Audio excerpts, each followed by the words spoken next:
بسم اللہ الرحمن الرحیم الحمد للہ رب العالمین والصلاة والسلام علی سید الانبیاء والمرسلین وآلہ الطیبین الطاہرین اما بعد شہر رمضان الذی انزل فیہ القرآن ھدی للناس وبینات من الہدی والفرقان۔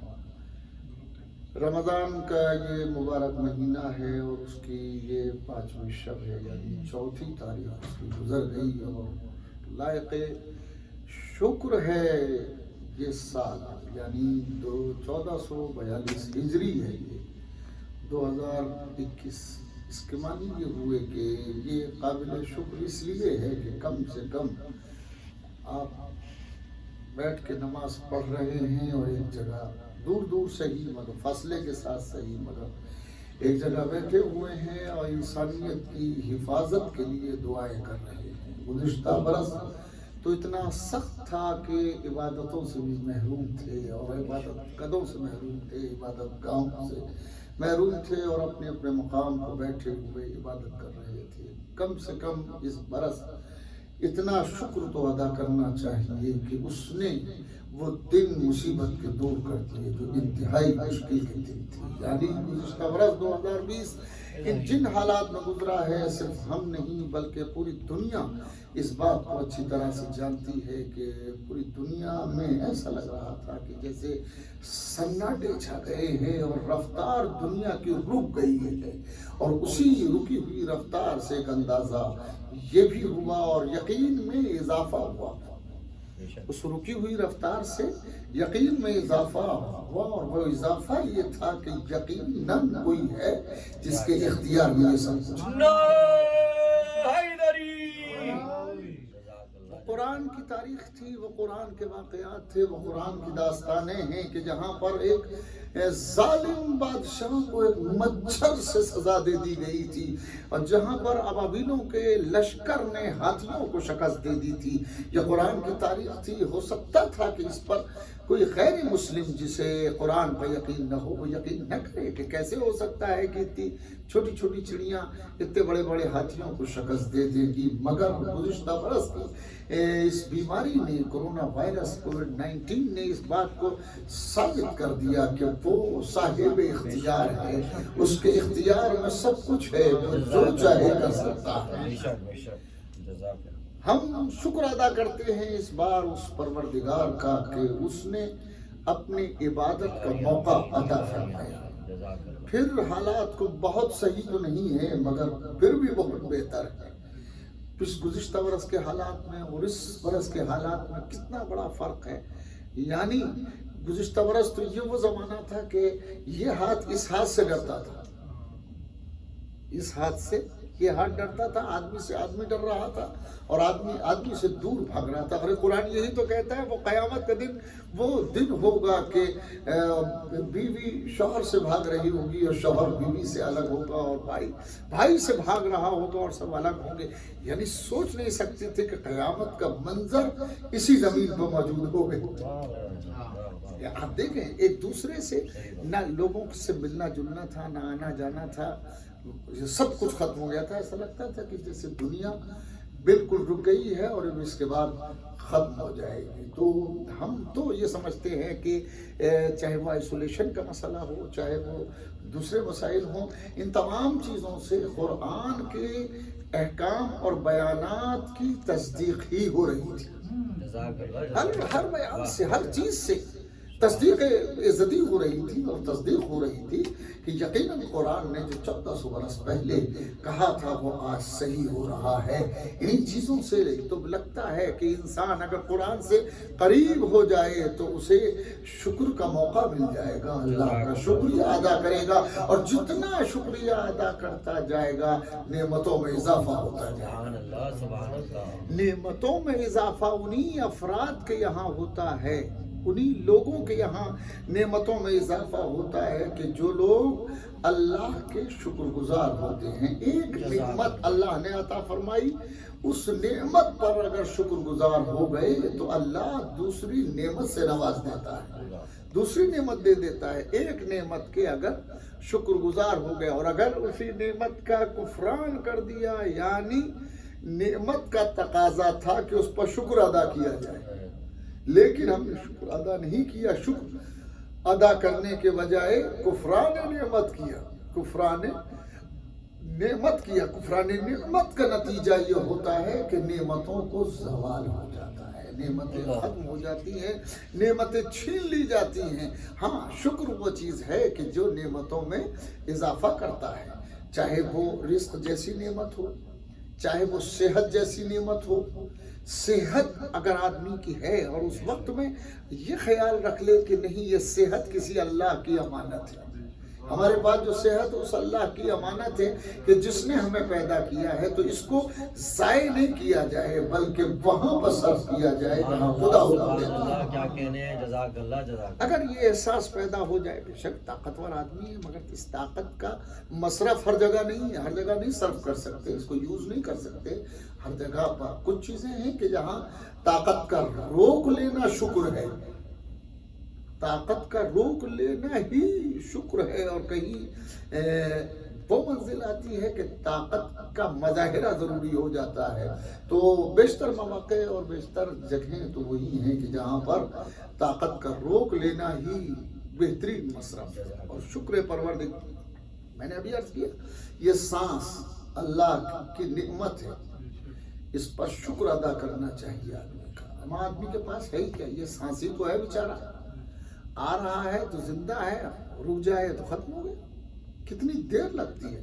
نفس کی آمد و شد، سانس کے آنے جانے کا نام ہی زندگی ہے، کسی اور شے کو زندگی نہیں کہتے. جب تک یہ آ جا رہا ہے تب تک سوچ لیں کہ اس پر شکر ادا کریں. کتنی چیزوں پہ شکر ادا کرنا چاہیے کہ نہیں، جو بھی نعمت ملے اس پہ شکر ادا کرو. سعدی شیرازی ایک بہت بڑا فلسفی ایرانی گزرے ہیں، بہت بڑے فلسفی، شاعر بھی تھے اور حکیم بھی تھے. اس سعدی شیرازی نے ایک فلسفہ بیان فرمایا کہ انسان کو چاہیے کہ وہ شکر ادا کرے. اور شکر کیسے کر سکتا ہے اور کتنا کر سکتا ہے؟ ایک سانس پہ اس کو شکر ادا کرنا چاہیے کہ نہیں؟ جو سانس لے رہا ہے اس کو شکر ادا کرنا چاہیے.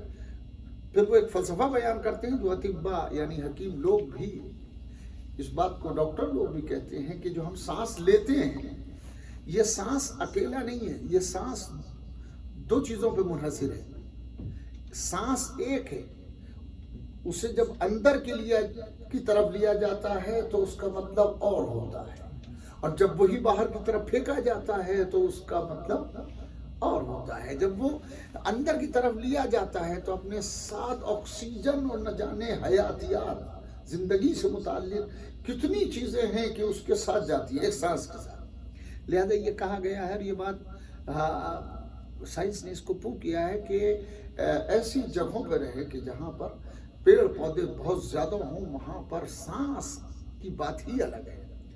انوائرمنٹ یا اس ایٹماسفیئر جو اس کا ہوتا ہے وہ الگ ہوتا ہے اور اس سانس کی حیثیت الگ ہوتی ہے. فلوریڈا ہے، فلوریڈا میں تو ماشاءاللہ گرینری کے لیے جہاں جائیے ہرا ہی ہرا نظر آتا ہے. اور اس اسٹیٹ کے اور خاص طور پہ شہر کی خصوصیت جو ہم دیکھتے ہیں کہ ہر جگہ جہاں کمیونٹی ہے وہاں پر ایک لیک بنی ہوئی ہے، یعنی پاکیزہ ترین ہوا میں سمجھتا ہوں یہاں کی ہے.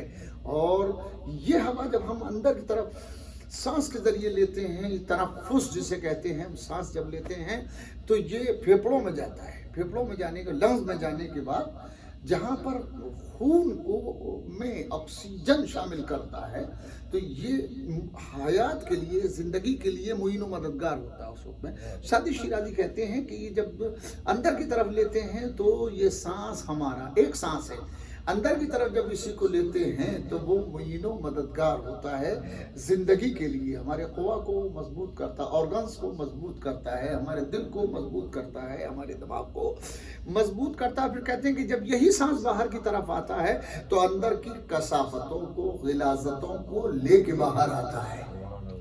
یعنی سانس ایک ہے، نعمتیں دو ہیں.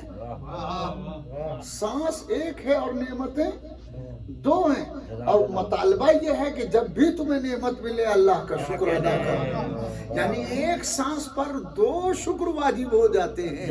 اگر انسان اس طرح سے اللہ کا شکر ادا کرنے لگے تو نعمتوں میں اضافہ ہو جائے۔ اور یہ بھی ایک فلسفہ ہے، خیر کسی روز بیان کریں گے، ابھی تو ہم رکتے ہیں اس لیے کہ وقت بھی تھوڑا ہی ہوتا ہے۔ تو عرض یہ کرنا تھا کہ انسان جب سانس لیتا ہے اور تو اس سانس میں معین و مددگار خلیے ہیں، اندر کچھ چیزیں ہیں آرگنز کے اندر جو وہ سانس کو آبزرو کرتی ہیں، اور اس کے بعد جب اندر سے باہر آتا ہے تو اندر کی کثافتیں اس کے ساتھ ہوتی ہیں اور وہ خراب چیزوں کو نکال دیتا ہے اور اچھی چیزوں کو وہاں پر قائم کر دیتا ہے۔ یہ ہے نظام الہی، تو شکر واجب ہوتا ہے۔ اب قرآن آواز دیتا ہے، سورہ ابراہیم اس کی آیت نمبر 7 ہے، ارشاد ہوتا ہے اِذْ تَأَذَّنَ رَبُّكُمْ، اس وقت کو یاد کرو کہ جب تمہارے رب نے اعلان فرمایا، وَإِذْ تَأَذَّنَ رَبُّكُمْ لَإِن شَكَرْتُمْ لَأَزِيدَنَّكُمْ، اس وقت کو یاد کرو جب تمہارے اللہ نے، تمہارے رب نے یہ اعلان فرمایا کہ لَإِن شَكَرْتُمْ لَأَزِيدَنَّكُمْ، اگر تم شکریہ ادا کرتے رہو گے تو میں ضرور نعمتوں میں اضافہ کروں گا۔ سبحان اللہ۔ لَإِن شَكَرْتُمْ لَأَزِيدَنَّكُمْ، میں تمہارے لیے تمہاری نعمتوں میں اضافہ کروں گا اگر تم شکر ادا کرتے رہو گے، تمہارا شکریہ بڑھتا جائے گا، میری نعمتیں بڑھتی جائیں گی۔ یعنی نعمتوں کا آنا شکریہ پر ہے، اگر شکریہ نہیں ہوگا تو نعمتیں رک جائیں گی۔ امیر المومنین علی بن ابی طالب علیہ السلام نے اللہم صلی علی محمد وآل محمد، نہج البلاغہ کے آخری باب میں ایک منزل پہ آپ نے فرمایا کہ جب نعمتیں تمہارے پاس آ رہی ہیں اور آ رہی ہوں نعمتیں تو قلت شکر سے انہیں روک نہ دینا، شکر اس کی کمی کی وجہ سے تمہاری نعمتیں رک جائیں گی۔ شکر کی کمی کی کیا معنی ہے کہ اگر ہاتھ اللہ نے دیے ہیں تو کسی کی مدد کرنے کے لیے دیے ہیں، کسی پر ظلم کرنے کے لیے نہیں دیے ہیں، اور اگر انہیں ہاتھوں سے ظلم کر دیا گیا تو گویا یہ ناشکری ہے، یہ کفران نعمت ہے۔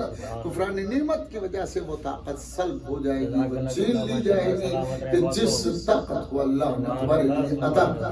جزاک اللہ۔ شکر کیجیے، یہ پاؤں چلنے کے لیے ہے، آپ مسجد جائیے، اپنے کاروبار پہ جائیے، اپنے بچوں کے لیے آذوقہ فراہم کیجیے، آپ بچوں کے لیے روزی روٹی کمانا، اپنے اہل و عیال کے لیے روٹی کمانا، یہ انسان کے فرائض میں نہیں ہے، عبادتوں میں ہے۔ یہ عجب جملہ ہے، اسے یاد رکھیے گا، فریضہ ہی نہیں ہے بلکہ عبادت ہے۔ انسان نکلتا ہے اپنے بچوں کے لیے رزق کمانے کے لیے، مگر اللہ اسے فریضے کا ثواب نہیں دیتا، عبادت کا شمار کرتا ہے، ثواب دیتا ہے۔ یہ پورا فلسفہ ہے۔ ابھی تو یہ عرض کرنا ہے کہ تمہارے پاس جب نعمتیں آ رہی ہوں تو نعمتوں کو شکر کی کمی سے اپنے سے دور مت کر دینا، اپنے سے رخصت نہ کر دینا۔ اگر تم رخصت کر دو گے، اپنے سے بھگا دو گے ان نعمتوں کو، تو پھر نعمتیں تمہارے پاس نہیں آئیں گی۔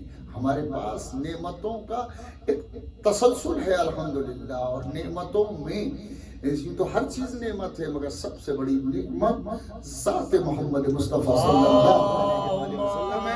صلی علی محمد وآل محمد، جزاک اور اللہ۔ اس نعمت یعنی سرکار رسالت جیسی نعمت کے بعد جو نعمتیں ہیں وہ آپ کی آل پاک ہیں۔ سرکار رسالت کی اولاد بہت بڑی نعمت ہے، یہ اتنی بڑی نعمت ہے کہ اس نعمت کی وجہ سے کائنات رکی ہوئی ہے، ٹھہری ہوئی ہے، اور جس دن وہ نعمتیں ختم ہو جائیں گی اور جس دن وہ آخری نعمت نہیں رہے گی جو ابھی ہم دعائے افتتاح میں پڑھ رہے تھے کہ جس کی وجہ سے یہ کائنات بنی ہے اور کائنات رکی ہوئی ہے، جس دن وہ امام نہیں رہیں گے یہ کائنات نہیں رہے گی، ختم ہو جائے گی۔ تو ہم یہ دیکھتے ہیں کہ شکر کا تسلسل چونکہ ہمارے یہاں تھا، لہذا اللہ نے بھی نعمتوں میں اضافہ ہی فرمایا۔ شکر کا تسلسل تھا، ایک نعمت ملی اس پر شکر ادا کیا، اللہ نے دوسری نعمت دی، یعنی پیغمبر اسلام صلی اللہ علیہ وسلم جیسی نعمت صلی علی محمد وآل محمد ملی تو ہم نے ایک شکر ادا کیا اللہ کا، تو اللہ نے آواز دی، تم نے چونکہ شکریہ ادا کیا ہے تو اب میں تمہیں دوسری نعمت بشکل علی دے رہا ہوں. نعرہ حیدری. علی علیہ السلام کی شکل میں اللہ نے تجھ سے نعمت عطا فرمائی. پھر اس نعمت پہ شکر ادا کیا, علی جیسی نعمت پہ شکر ادا کیا تو اللہ نے حسن مجتبیٰ علیہ السلام اللہم صلی علی محمد و آل محمد. اللہ نے فاطمہ زہرا جیسی نعمت عطا فرمائی, حسین جیسی نعمت عطا فرمائی. اتنی بڑی نعمت ہے حسین کہ دین جیسی نعمت جس کی وجہ سے باقی ہے وہ حسین ہے, وہ حسین علیہ السلام. تو نعمتوں میں چونکہ ہم نے شکریہ کو مد نظر رکھا تو اللہ نے نعمتوں پہ نعمتیں دی, ایک کے بعد ایک نعمت, ایک کے بعد ایک نعمت. دنیا ختم ہو جائے گی, ہماری نعمتیں ختم نہیں ہوں گی, ہمارے دامن سے نعمتوں کا تسلسل ختم نہیں ہوگا, دنیا ختم ہو جائے. اور جنہوں نے دوسرا اس کا پہلو ایک اور بھی ہے کہ جنہوں نے ہم نے کوشش کی کہ ہم نعمتوں کو اویل کریں, ہم نعمتوں کو اپنے دامن میں بھر لیں, ہم اپنے نعمتوں سے سرفراز ہو جائے, ہم نے کوشش کی تو اللہ نے نعمتوں کے بعد ایک نعمت عطا فرمائی. حد یہ ہے کہ نعمت کا تسلسل آج بھی باقی ہے اور امام زمانہ علیہ السلام کی شکل میں صلی علی محمد و آل محمد. کائنات کی سب سے بڑی نعمت موجود ہے, کائنات کی سب سے بڑی نعمت بشکل امام زمانہ علیہ السلام موجود ہے. اور جنہوں نے نعمتوں کا شکر ادا نہیں کیا اور نعمتوں سے کفران کیا, ان کے یہاں نعمتوں کا تسلسل نہیں ہے. بہت خوبصورت, جزاک اللہ, جزاک اللہ. نہ تو رسول کو سلیقے سے مانا, نہ ولایت علی بن ابی طالب کا اقرار کیا, علی مولا, جزاک اللہ. ولایت کا بھی اقرار نہیں کیا, نہ علی کو امام مانا نہ ولی مانا. نتیجہ یہ ہوا کہ نعمتیں بہت زیادہ نہیں چل سکی, دور تک نعمتیں نہیں چل سکی. نعمتوں کو چونکہ تسلیم نہیں کیا تو اللہ نے سلب نعمت کر دیا, سلب نعمت کر دیا. نعمت نہیں ہے, اس لیے نہیں ہے کہ شکر نعمت ادا نہیں ہو سکا. آپ شکر ادا کریں نعمت کا تو خدا نعمتوں میں اضافہ کرنے والا ہے. اور نعمت شکریہ ادا کرنا ہر ایک کے بس کا نہیں ہے, ہر ایک کے بس کی بات نہیں ہے.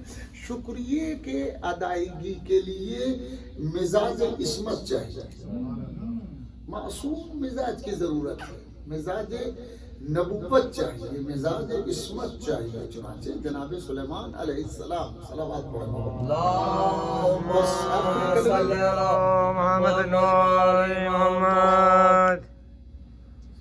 جناب سلیمان ایک جگہ, وہ بہت مشہور واقعہ 1000 بار آپ مجلس میں سنا ہوگا, میں صرف ایک حوالے کے طور پر اسے استعمال کروں گا کہ جناب سلیمان علیہ السلام اس جگہ میں ہوتے جسے وادی نمر کہتے ہیں, اور وہاں پر چیونٹیوں کے سردار نے یہ کہا کہ ادخلوا مساکنکم, اے چیونٹیوں تم اپنے اپنے بلوں میں چلی جاؤ, داخل ہو جاؤ, اس لیے کہ سلیمان کا لشکر آ رہا ہے. جناب سلیمان علیہ السلام نے سنا, اور سننے کے بعد کہا کہ کیا تم مجھے ظالم سمجھتے ہو؟ پوری داستان آپ کے پیش نظر ہے. تو اس نے کہا کہ آپ تو ظالم نہیں ہیں, مگر یہ جو لشکر ہے کہ بہرحال یہ نبی نہیں ہے, یہ نبی نہیں ہے. فتبسم ضاحکا, جناب سلیمان علیہ السلام مسکراتے ہوئے ہنس پڑے, ہنس دی. اور اس کے بعد انہوں نے کہا رب اوزعنی ان اشکر, پروردگار تو مجھے توفیق عطا فرما کہ میں تیرا شکریہ ادا کروں. عجیب بات, تو مجھے توفیق عطا فرما کہ میں تیرا شکریہ ادا کروں تیری نعمتوں کے اوپر. انعمت علی علی والدی, جو نعمتیں تو نے مجھ پر نازل کی ہیں اور انعام کی ہیں وہ مجھ پر تو نے نعمتیں دی ہے, تو میں تیرا شکریہ ادا کروں. اور ان کا بھی جو تم نے میرے والدین کو نعمتوں سے نوازا ہے ان پر بھی میں تیرا شکریہ ادا کروں. اور عجیب بات کہی, وَأَنْ أَعْمَلَ صَالِحًا, اور مجھے نیک عمل کی ایسے نیک عمل کی توفیق عطا فرما جو عمل نیک ہو. جناب سلیمان, یہ سورہ نمل کی آیت 19ویں آیت, اس میں بڑی ہی حکمت سے پروردگار نے جناب سلیمان علیہ السلام کا تشکر بیان فرمایا. تو اس کے معنی یہ ہے کہ شکر کی توفیق عصمت کا مزاج چاہتی ہے, ہر ایک میں شکر کی توفیق نہیں ہوتی. خدا ہم سب کو شکر کی توفیق کرم فرمائے اور ہمیں اس ماہ مبارک میں